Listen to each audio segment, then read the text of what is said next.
Hi everyone, welcome to the YouTube channel. In this video, we will see how to link a button to an email address on Wix.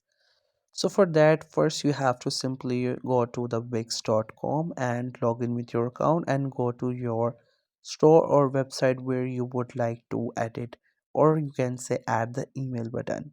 Now on the left side, we have different icons, and from these icons, you can see we have this first icon, which is the sign of plus.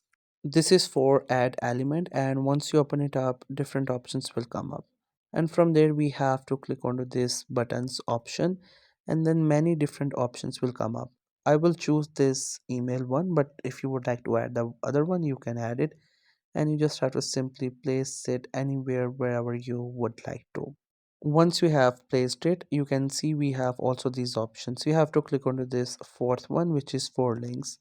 Once you tap onto it, you have to select the email from there, and after that you have to add the email address. And once you add the email address, you also have to add the tagline. It could be like contact us, email us, something like this that appears on website.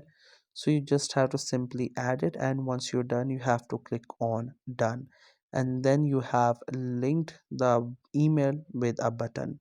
I hope you found this video helpful and informative. Make sure to subscribe to the YouTube channel for more informative videos and updates, and thank you for watching the video.